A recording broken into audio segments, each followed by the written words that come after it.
40 বছরের কাজ আমরা 4 বছরে সম্পন্ন করে দেখিয়েছি। 2019 সালের তুলনায় 2023 সালের পর ডেঙ্গু পরিস্থিতির উন্নতির দাবি নিয়ে ঢাকা দক্ষিণ সিটি কর্পোরেশনের মেয়র শেখ ফজলিনুর তাপসের বক্তব্যে দেশবাসী হতভম্ব হয়েছে বলে মন্তব্য করেছেন সাবেক মেয়র ও ঢাকা 6 আসনের সংসদ সদস্য সাইদ খোকন। গত বুধবার তাপস দাবি করেন 2019 সালের তুলনায় গত বছর ঢাকায় ডেঙ্গু রোগী কমেছে।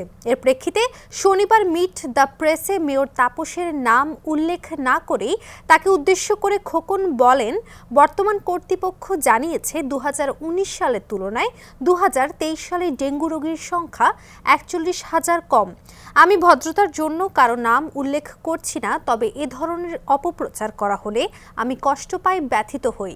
আমি অনেক চেষ্টা করেও কিন্তু এই মৃতের সংখ্যা, আক্রান্তের সংখ্যা আমি কমাতে পারিনি, কিন্তু আমি চেষ্টা না করে বিদেশে চলে যাইনি। আমি জনগণের সাথে, আমি অসুস্থ হয়ে পড়েছিলাম, আমি অসুস্থতাকে গুরুত্ব দেইনি, আমি চেষ্টা করে গেছি।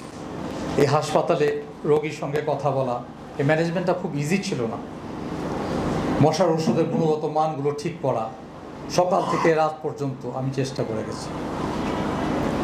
এই যে মৃত্যু হয়েছে সব সময় আমাকে এটা তাড়িয়ে বেড়ায়, কিন্তু আমি খুব দুঃখ পেলাম, খুব কষ্ট পেলাম। 2-3 দিন পূর্বে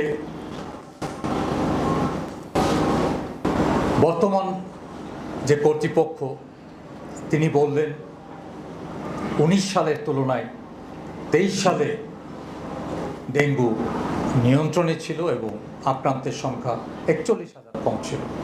আমি কষ্ট পেয়েছি, নগরবাসী হতভম্ব হয়েছে। প্রসঙ্গত, শনিবার জাতীয় প্রেস ক্লাবের জহুর হোসেন চৌধুরী হলে এগিয়েছিল দক্ষিণ ঢাকা স্মৃতির পাতায় ফিরে দেখা শীর্ষক মিট দ্য প্রেসে আসেন ঢাকা দক্ষিণের সাবেক মেয়র খোকন, যার মেয়াদ শেষে 2020 সালে 1 ফেব্রুয়ারি আওয়ামী লীগ মনোনয়ন দেয় তাপসকে। এরপর থেকে খোকন ও তাপসের মধ্যে পাল্টাপাল্টি দোষারোপ চলছে। সাইদ খোকনের আমলে নানা অনিয়ম ও ব্যর্থতার অভিযোগ বেশ কয়েকবার বক্তব্যে রেখেছেন তাপস। খোকনও একাধিকবার পাল্টা অভিযোগ করেছেন তাপসের বিরুদ্ধে। এর মধ্যে গত বুধবার তাপস একটি গণশৌচাগার উদ্বোধন করতে এসে খোকন মেয়র থাকাকালে 2019 সালের ডেঙ্গু পরিস্থিতি এবং তার আমলে 2023 সালের ডেঙ্গু পরিস্থিতি নিয়ে কথা বলেন। ঢাকা দক্ষিণ সিটির এক বিজ্ঞপ্তিতে খোকনের নাম বা তার আমলের কথা উল্লেখ না করে কেবল তাপসের বক্তব্য লেখা হয়, যেখানে লেখা হয় মেয়র তাপস বলেন 2019 সালে ঢাকা শহরে 1,55,000 ডেঙ্গু রোগী শনাক্ত হয়েছিল। গত বছর পূর্বাভাস দেয়া হয়েছিল যে ডেঙ্গু পরিস্থিতি 2019 সালকেও ছাড়িয়ে যাবে। আমরা যথাযথ প্রস্তুতি নিয়েছিলাম, সফলতার সাথে এডিস মশার বিস্তার নিয়ন্ত্রণ করতে পেরেছি বলেই 2023 সালে উত্তর ও দক্ষিণ ঢাকা মিলিয়ে ঢাকা শহরে ডেঙ্গু রোগী ছিল 1,13,000। সুতরাং 2019-এর তুলনায় 2023 সালে ঢাকা শহরে ডেঙ্গু রোগীর সংখ্যা 42,000 কম ছিল। আপনার বাসার ছাদের উপরে পানি আছে নাকি সেটা আমাকে দেখতে হচ্ছে, আপনাকে দেখতে হচ্ছে না। এই কাজটা কতটা দুরূহ, সেই কর্তব্য দায়িত্ব তো আমরা নিয়েছি। 2020 সালে সেই কর্ম পরিকল্পনা 2রা জুন দায়িত্ব নিয়েছি, কর্পোরেশনের সভা হয়েছে, আমাদের মেয়াদ শুরু হয়েছে। 7ই জুন সেই কর্ম পরিকল্পনা আমরা উদ্বোধন করেছি, বছরব্যাপী সমন্বিত মশক নিয়ন্ত্রণ কার্যক্রম। সুতরাং 2019 শুধু না, 2019-এর আগে থেকে 2000 থেকে 2020 সাল পর্যন্ত কেউ এই কর্ম পরিকল্পনা নেয় নাই, চিন্তাও করতে পারে নাই।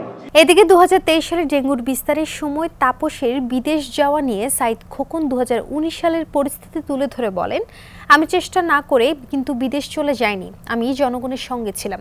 আমি অসুস্থ হয়েছিলাম, আমি অসুস্থতাকে গুরুত্ব দেইনি, কিন্তু আমি খুব দুঃখ পেলাম বর্তমানে যিনি কর্তৃপক্ষ তিনি বললেন 2019 সালের তুলনায় 2023 সালে ডেঙ্গু নিয়ন্ত্রণে ছিল এবং আক্রান্তের সংখ্যা 41,000 কম ছিল। এদিকে দায়িত্বভার নেয়ার 4 বছর পূর্তি উপলক্ষে বিগত দিনে 1200 কোটি টাকার অবকাঠামো উন্নয়ন সহ বিভিন্ন উন্নয়ন কার্যক্রমের কথা তুলে ধরেছেন ঢাকা দক্ষিণ সিটি কর্পোরেশনের মেয়র ব্যারিস্টার শেখ ফজলিনুর তাপস।